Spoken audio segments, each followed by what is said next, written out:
la une ce soir, Anibilekro, au nord-est d'Abidjan, désormais un point incontournable en matière de production de volailles, de poussins et d'œufs. Le Premier ministre ivoirien y a visité une entreprise de production. Là-bas, les poulets peuvent atteindre jusqu'à 8 kg l'unité. Nous sommes à J-13 des élections législatives ivoiriennes. La société civile apporte sa pierre au processus en cours. En première ligne, information et sensibilisation pour une participation active des populations en toute connaissance de cause. La violence contre les femmes est un problème mondial. Jusqu'à 70% des femmes en sont victimes au cours de leur vie. Le silence reste un frein majeur dans la lutte contre ces violences. Le gouvernement ivoirien accompagne les victimes dans leur prise en charge. Et puis en Algérie, expulsion collective de 1400 migrants ouest-africains. Un syndicat autonome dénonce la plus grande chasse à l'homme noir depuis l'indépendance et demande l'arrêt des expulsions. Bonsoir à tous, bienvenue dans le 20h. Merci d'être sur RTI 1. Démarrons à Anibilekro, où le chef de l'État vient d'inaugurer une voie de 87 km. Cette ville de l'Indénié-du-Ablin est devenue en l'espace de quelques années l'une des premières zones productrices en produits agricoles. Le Premier ministre Daniel Kablan-Duncan y a visité une entreprise spécialisée dans la production de poussins. Elle produit en plus des œufs et des volailles pouvant atteindre jusqu'à 8 kg l'unité. Mamadou Kwasi. De ces œufs sortiront dans 21 jours des poussins pour alimenter les fermes de la région de l'Indénié-du-Ablin et plusieurs autres régions de la Côte d'Ivoire ainsi que des pays de la sous-région. La production de poussins, Ali Ouattara, opérateur économique à Anibilekro, en a fait sa spécialité. Un projet qui a mobilisé d'énormes investissements. Petit fermier en 1975 avec seulement 115 poussins, Ali Ouattara est devenu aujourd'hui un véritable monument de la production avicole avec plus de 300 000 poussins produits par semaine. Dans cette entreprise, tout est produit sur place, de l'aliment pour les volailles aux vaccins, en passant par les alvéoles. Des techniques de reproduction permettent aujourd'hui d'avoir des poulets de 6 à 8 kg. Un bel exemple de réussite que le Premier ministre Daniel Kablan-Duncan est allé voir. Il a pu constater les nombreux efforts consentis. C'est un parcours très important. Je voudrais non seulement le féliciter, mais féliciter tous les opérateurs économiques ivoiriens qui essaient de tenter l'aventure des affaires et demander qu'ils suivent l'exemple d'Ali Ouattara. Parce qu'il faut de la persévérance, il faut du travail. On ne peut pas commencer petit et grandir. On a vu quand même les moyens techniques qui sont investis ici, qui sont énormes, puisque j'ai cru voir à 32 couvoirs, Peter Schmidt qui sont là, et c'était qu'une partie, la partie moderne. C'est vraiment une politique importante que le président Ouattara a demandé de mettre en œuvre pour que chaque Ivoirien puisse manger le poulet chaque week-end et puisse avoir des œufs. C'est pourquoi le ministre Kobenan Kwasi Adjumani promet le maintien de la dynamique impulsée par le président de la République, Alassane Ouattara, afin d'assurer l'autosuffisance alimentaire en volaille. Pendant plus de 2 ans, le responsable de Fourni Service a investi plus de 150 millions de francs CFA dans l'entretien de la Nationale 1 avant le début des travaux de réfection. L'axe routier Ponkomoé-Anibilekro, officiellement ouvert ce samedi par le chef de l'État, a nécessité un investissement de 39 milliards de francs CFA financé par l'Union européenne. Cette route a son histoire. Elle est faite d'anecdotes et de témoignages. Des populations riveraines nous les racontent au micro de Jeanne Atoubé. 87 km 500 de route entièrement réhabilitée munie de toutes ces signalisations horizontales et verticales, et sur laquelle on roule tranquille, avec beaucoup de plaisir. La route reliant à Bengouro à Anibilekro, fierté de toute une région, et de l'avis des experts en génie civil, un joyau. Un joyau dont la réalisation a rencontré de nombreuses difficultés. Quelquefois, on est obligé de faire des déviations.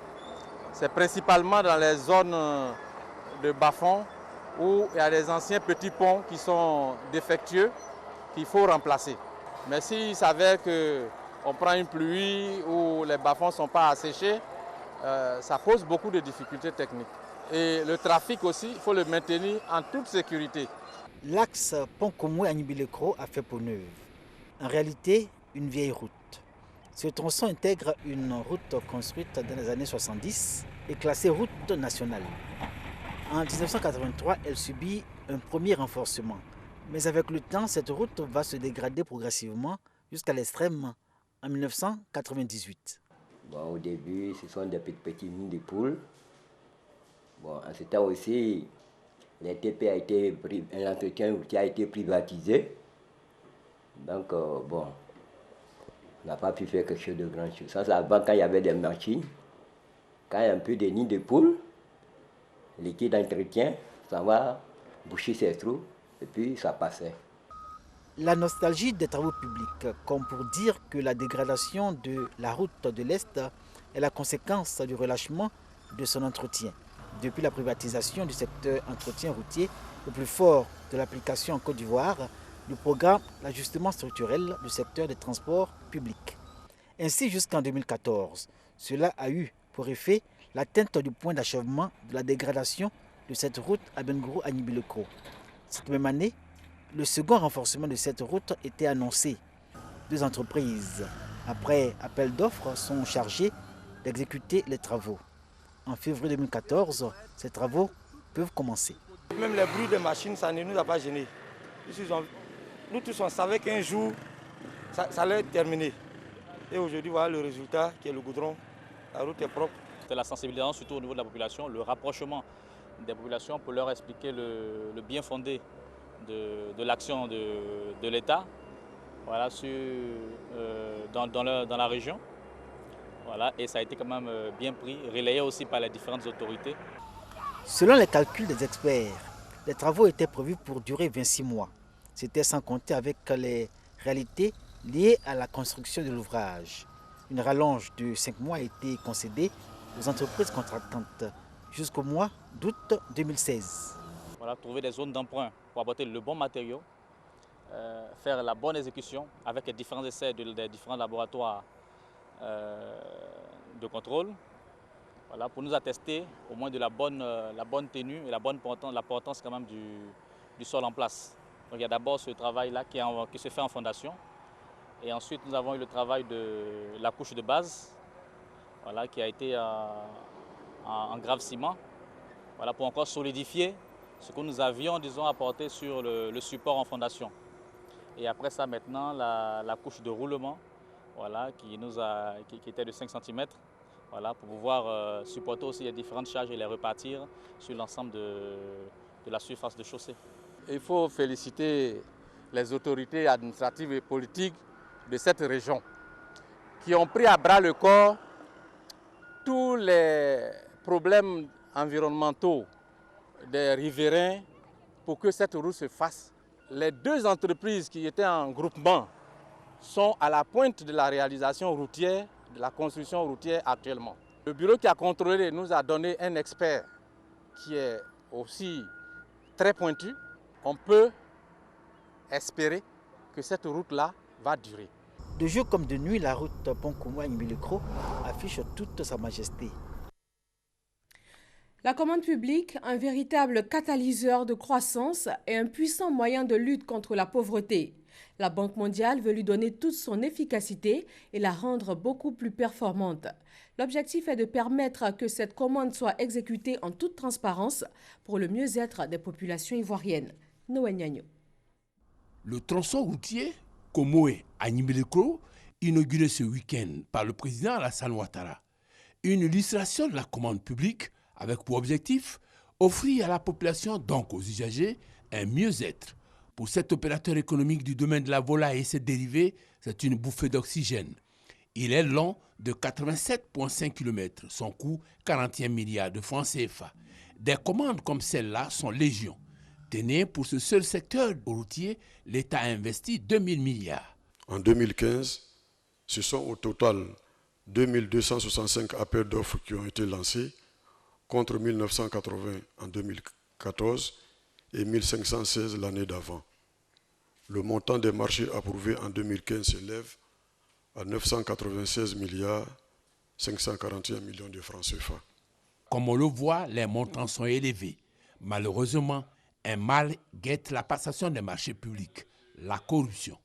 Selon les statistiques de la Banque mondiale, 10 à 35% des marchés sont passés de façon irrégulière et occasionnent des pertes pour l'État avec des effets pernicieux. La passation de marché peut renforcer ou affaiblir la croissance économique d'un pays à cause des grands fonds qui passent par la passation de marché.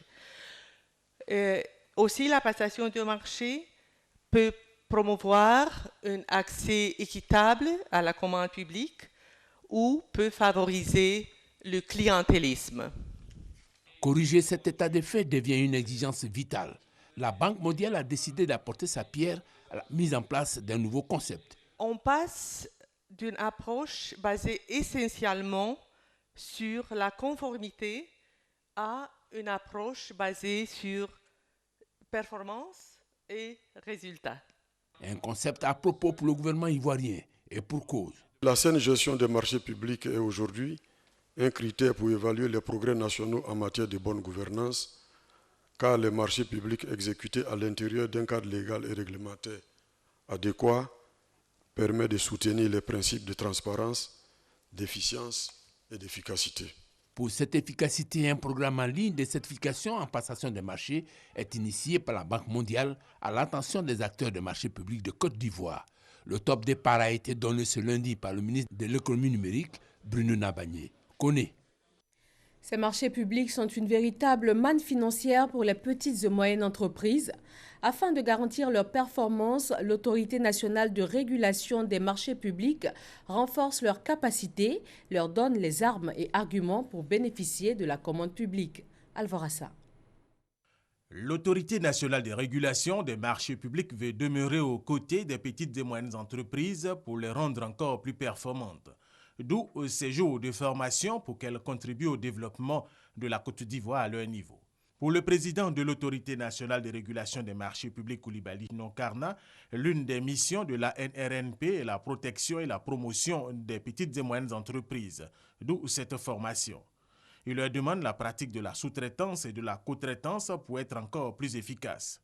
L'État et le gouvernement donc ont pris une série de mesures qui puissent assurer la promotion des PME en différant par exemple le moment de la production des attestations de régularité fiscale et sociale, en décidant d'encourager toutes les grandes entreprises qui sous-traiteront une part de leur marché avec les PME et en décidant même de réserver 20% des marchés des structures des autorités contractantes aux PME. Coulibaly Nonkarna a enfin invité les responsables des PME à la pratique de la bonne gouvernance, comme le souhaite le chef de l'État Alassane Ouattara, ce qui rendra leur domaine d'activité encore plus compétitif. Nous, les moyennes entreprises, nous étions dans l'ignorance de l'attribution des marchés. Mais aujourd'hui, nous savions ce qu'il faut faire pour pouvoir rentrer dans nos droits. Ils ont souhaité que cela se répète régulièrement pour leur permettre de tenir dans le difficile monde des affaires. Selon des experts en énergie, 60% des populations d'Afrique de l'Ouest n'ont pas accès à l'électricité. Pour combler ce déficit, ils proposent une meilleure politique de régulation du secteur. Et pour ce faire, l'Autorité nationale de régulation du secteur de l'électricité donne les outils nécessaires aux acteurs de plusieurs pays d'Afrique de l'Ouest. Francis Boifo. 60% des personnes vivant en Afrique de l'Ouest n'ont pas accès à l'électricité, selon des experts en énergie. Pour combler ce déficit, les gouvernants ont souvent recours au secteur privé. Et la meilleure manière d'attirer les investisseurs dans ce secteur passe par une maîtrise de la politique de régulation. D'où cette formation à l'attention des cadres en charge des questions de régulation des marchés de l'énergie. Ils vont être formés aux questions juridiques. Quels sont les cadres de PPP, par exemple, efficients à mettre en place, formés aux questions économiques. Quelle est la tarification optimale pour attirer les investisseurs, pour aussi favoriser l'intérêt des consommateurs. La formation est initiée par l'Autorité nationale de régulation du secteur de l'électricité de Côte d'Ivoire, ANARE, en partenariat avec l'École des mines de Paris. La structure se prépare à l'ouverture de la concurrence dans la commercialisation de l'électricité en Côte d'Ivoire. Pour cela, il faut que les acteurs ivoiriens, que ce soit le régulateur, les opérateurs et le pouvoir public, puissent maîtriser les tenants et les aboutissants de ces processus. 200 heures de formation sur 12 mois pour permettre aux professionnels de la régulation de mettre en place un mécanisme adapté à l'énergie solaire. L'exemple du Burkina Faso. C'est un nouveau service qui est apparu et nous nous posons la question de savoir, faut-il le réguler? Comment le réguler? Mais le rôle de la régulation, c'est de s'arranger à ce que chacun des opérateurs gagne. Une bonne régulation du secteur de l'énergie solaire va favoriser l'accès à l'électricité en Afrique de l'Ouest. 250 millions de personnes en sont privées. La caravane des droits de l'homme initiée par le gouvernement ivoirien est en escale à Bouna, dans la région du Bunkani. La ministre des droits de l'homme et des libertés publiques a informé les populations de leurs droits fondamentaux et les a exhortés à les faire respecter. Moussa Konaté. Respect des droits de l'homme, le ministère des droits de l'homme et des libertés publiques opte pour la sensibilisation de proximité. À la 17e étape de la caravane des droits de l'homme à Bouna, dans la région du Bunkani, la ministre des droits de l'homme et des libertés publiques a une fois de plus délivré le message du gouvernement. Être citoyen, c'est avoir des devoirs certes, mais également des droits garantis par la loi. Paulette Badio-Ezouéu a invité les populations à respecter les droits des uns et des autres pour favoriser la paix et la cohésion sociale. Elle a aussi rappelé aux populations que tout citoyen a droit à une vie saine, à l'éducation, la santé et à la liberté d'expression, mais aussi et surtout le droit au vote en cette période électorale des législatives. La 17e étape de la caravane des droits de l'homme à Bouna a été marquée par plusieurs activités, notamment une projection de films, rencontres avec les associations et organisations de jeunes et de femmes, puis un cross populaire. Selon Ban Ki-moon, secrétaire général de l'ONU, la violence à l'égard des femmes et des filles constitue une violation des droits de l'homme, une pandémie de santé publique et un obstacle de taille au développement durable. En Côte d'Ivoire, le gouvernement sensibilise les communautés et intervient dans la prise en charge physique, psychologique, juridique et même financière des victimes. Des victimes qui restent bien souvent silencieuses et traumatisées. Comment font-elles face à une situation pareille? Comment la prise en charge est-elle faite? Des réponses dans ce dossier, mais attention, certaines images peuvent choquer. Viol, agression sexuelle, agression physique, mariage forcé. Une femme sur 3 en a déjà été victime dans sa vie. Aucun continent, aucune classe sociale n'est épargnée. En Côte d'Ivoire, on a enregistré en 2012 2646 cas, en 2013 1780 cas et cette année 2016 578 cas de violences basées sur le genre. Ce sont là les chiffres officiels, mais en matière de violence envers les femmes, le silence règne en maître absolu. C'est un jour en quittant l'école, il y a un monsieur qui a fait semblant d'avoir des difficultés et qu'il avait besoin d'aide. Et moi aussi j'ai essayé de l'aider, il m'a poussé en même temps dans le noir et puis il a essayé d'abuser de moi. Il n'a pas pu, on peut dire, me violer, mais il est resté au bord.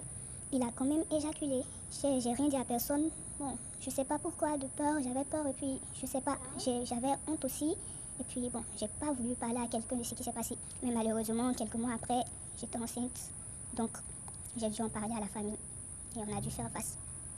Voilà. La honte, le sentiment de culpabilité, l'impression d'avoir été sali, déshonoré, autant de stigmates qui découlent des agressions sexuelles.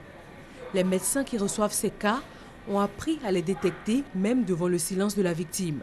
Oui, par son regard, par sa façon de s'exprimer. Des fois, elles ne se sentent pas en sécurité quand les parents sont là. Et puis, nous savons que nous avons le relais avec les psychologues qui toutefois avons établi ces faits-là. Donc nous n'insistons pas trop de peur de la mettre en difficulté par rapport à son foyer et à son entourage. Quand il s'agit de violences conjugales, on ose encore moins élever la voix. J'ai été victime de violences conjugales dans mon foyer. Ça a commencé d'abord par des gifles. De peur de gifles, on se dit que ça ne va pas se reproduire. On se convainc soi-même, on reste. Alors, après, ça devient les coups de poing. Après, c'est devenu les coups de poing, la ceinture, la chicotte et tout. Mais le déclic, la prise de conscience, ça a été le jour où ça s'est passé devant ma petite soeur qui était chez moi à la maison. On était assis en train de discuter, le monsieur est venu m'empoigner devant elle. Celle qui s'est interposée en pleurs et tout, essayer de l'en empêcher. Mais vu son gabarit, c'était pas facile, mais bon. C'est ça qui a vraiment été le déclic, quoi. Depuis ce jour-là, j'ai abandonné, c'est un foyer que j'ai quitté. Les femmes victimes de violences conjugales n'ont pas toutes ce parcours. Elles ont rarement le courage de dénoncer leur partenaire, d'en parler, encore moins de s'en aller. Les lois contre les violences conjugales n'existent que dans 2/3 des pays. Seuls 52 pays considèrent le viol conjugal comme un crime. Selon l'Organisation des Nations Unies, une femme sur 2 tuée dans le monde l'a été des suites de violences perpétrées par un partenaire ou un proche contre un homme sur 20. Victime de violences physiques ou sexuelles de la part d'un proche ou d'un inconnu, comment se fait la prise en charge médicale? La prise en charge va se résumer en 4 points. Premièrement, qu'est-ce qui s'est passé? Et après l'histoire, nous passons à l'examen clinique de la malade. Ça dit que nous allons examiner son corps. Et après quoi? Nous allons faire la prise en charge clinique, la prise en charge médicale des lésions que nous allons trouver. Nous pouvons même aller jusqu'à la transfusion sanguine si elle a saigné beaucoup. Nous pouvons aller jusqu'à une intervention chirurgicale pour suturer des lésions. Et une fois que c'est fait, nous allons demander une prise en charge psychologique de ces patientes-là à l'Institut national de santé publique. Après ces différentes étapes, reste encore l'aspect juridique ou légal. Faut-il ou non porter plainte? Tout est question d'information. Il faut que les populations soient suffisamment sensibilisées pour faire la part entre ce qui relève du secret et ce qui peut être divulgué. L'un des principes dans la prise en charge, c'est le consentement éclairé de la victime. Et donc, une fois que nous l'avons reçu et que nous l'avons écouté, nous donnons les conseils nécessaires. Et c'est sur la base de ces conseils-là que la victime va dire « Moi, j'ai été victime de violences conjugales, c'est mon époux, mais je veux qu'il soit poursuivi devant un tribunal. » C'est en ce moment-là que nous l'accompagnons dans cette démarche. Elle dit que moi, c'est mon époux, je ne veux pas qu'on le poursuive, je veux seulement bénéficier de soins. Nous la référons vers un centre de santé. Si vous savez, porter plainte et puis suivre toute la procédure n'est pas tout à fait évident pour quelqu'un qui vient d'être victime de violences. Donc nous avons l'appui à la prise en charge juridique et judiciaire. Dire stop à l'impunité, un point primordial pour mettre fin aux violences envers les femmes. Le ministère de la Promotion de la Femme, de la Famille et de la Protection de l'Enfant en est bien conscient. Vous voyez, les violences domestiques institutionnelles sont des violences silencieuses, pernicieuses, qui font beaucoup plus de mal à la victime que des violences dites ouvertes et bien connues dans les pratiques. Alors la lutte contre les violences basées sur le genre se mène de plusieurs manières. Ici au ministère, nous avons dans un premier temps un axe que nous consacrons à la prévention. Aider les communautés à dénoncer, les aider à porter plainte et puis faire en sorte que la victime ou les survivants soient pris en charge de façon totale et adéquate. La Journée internationale pour l'élimination de la violence à l'égard des femmes a été célébrée ce 25 novembre. Pour la 26e édition cette année, la campagne nationale des 16 jours d'activisme de lutte contre les violences basées sur le genre court jusqu'au 9 décembre. Avec en Côte d'Ivoire des slogans comme « Mobilisons-nous et brisons le silence » ou encore « La femme n'est pas un tam-tam, ne la bat pas ». Elle n'est pas un tam-tam, faut pas taper sur madame. Elle n'est pas un tam-tam, faut pas taper sur madame. Elle n'est pas un tam-tam, faut pas taper sur madame. Elle n'est pas un tam-tam, faut pas taper sur madame. C'est un problème mondial. Jusqu'à 70% des femmes en sont victimes au cours de leur vie. Ces violences ne sont pourtant pas enseignées ni approuvées par aucune religion. Que disent l'islam ou le christianisme des violences faites aux femmes? Nous avons posé la question à des religieux. Les Nations Unies définissent les violences à l'égard des femmes comme tout acte de violence dirigé contre le sexe féminin, causant aux femmes un préjudice ou des souffrances physiques, sexuelles ou psychologiques, y compris la menace de tels actes, la contrainte ou la privation arbitraire de la liberté, que ce soit dans la vie privée ou dans la vie publique. Sur le plan religieux, cependant, aucun texte ne saurait justifier la violence envers les femmes, bien au contraire. L'ajout d'une femme en islam, elle n'est pas faite pour être boxée ou bien tapée là-dessus, mais elle est faite pour les bises. La clé du paradis de l'homme se trouve sous les pieds de sa mère. Alors, nos femmes sont nos mères, nos femmes sont nos épouses. Il y va de soi. On ne peut pas avoir le paradis sans respecter la femme de façon générale.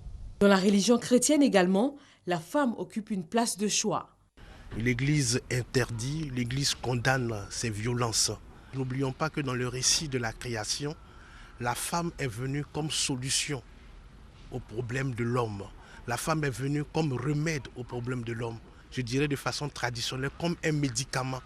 Et lorsqu'on s'en prend comme ce médicament divin, on est à côté de la pensée, de la vision, du dessein même de Dieu. La violence à l'égard des femmes est l'une des formes de violation les plus fréquentes et les plus répandues des droits de l'homme. Elle est ancrée dans des structures sociales sexistes. Cap sur les législatives, nous vous proposons ce soir l'investiture des candidats du RHDP et la contribution de la société civile au scrutin législatif.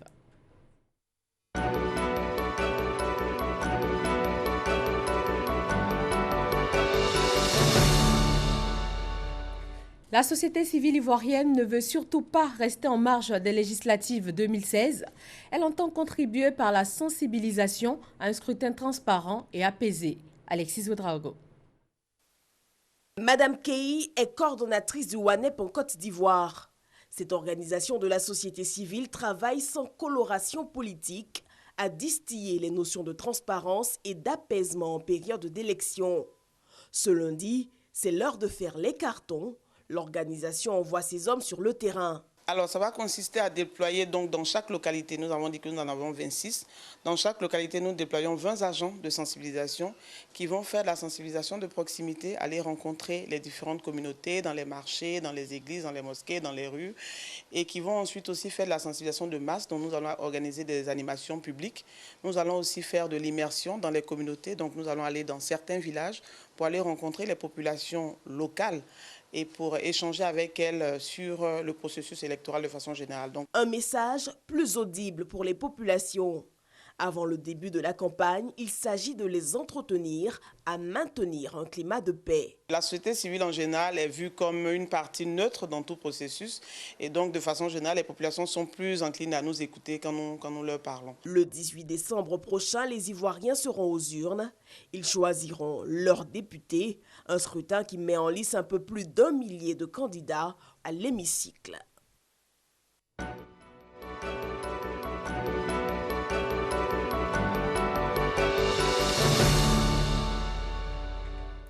Dans la région du Tonkpi, les différentes communautés se sont réunies pour faire un point du développement de leur région en termes d'infrastructures sociales.